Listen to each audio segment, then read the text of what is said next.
ব্রিগেডের ময়দানে 26 তারিখ ব্রিগেডের ময়দানে যাচ্ছে কি যাচ্ছি না এই নিয়ে একাধিক মানুষ প্রশ্ন করছে, জানতে চাইছে যে ভাইজান যাচ্ছেন কি যাচ্ছেন না। অবশ্যই আমি মনে করি এটা ক্লিয়ার করা একটু দরকার আছে। তার আগে আমি গুটি কয়েক কথা বলব।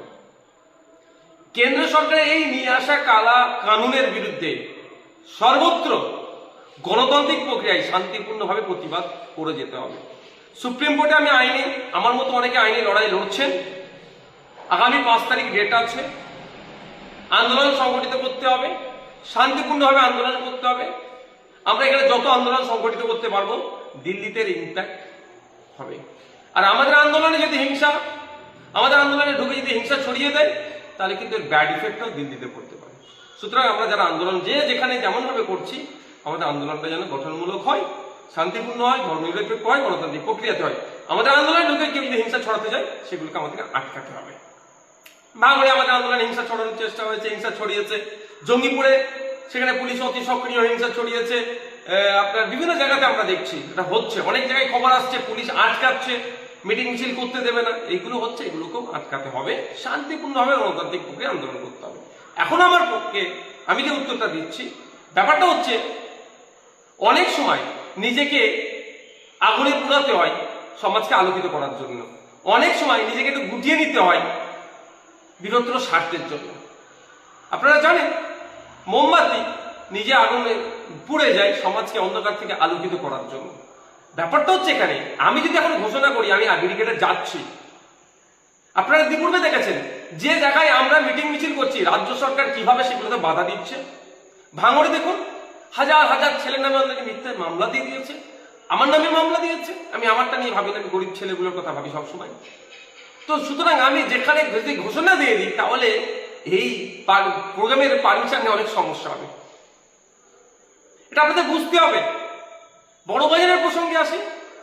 বড় বাজার যে ক্ষোভের কথাটা বলেছেন, একজন দায়িত্বশীল লিডার হিসাবে তার কর্মী অপরাধের উপর অত্যাচার হচ্ছে, যে প্রসঙ্গতে তিনি আমাদের মিটিং মিছিল হচ্ছিল সেটা তো সবাই করছে, সেইভাবে রেডে করে উঠে সরকারকে প্রশ্ন করেনি, সেটা তিনি ক্ষোভের কথা বলেছেন। আর তার বক্তব্যতে তিনি একবারের জন্য বলেননি, অন্য কাউকে নিরুৎসাহী করেনি যে আপনি যাবেন না। তো আমি আবার ফিরে আসি আমার বলার বক্তব্যটাই।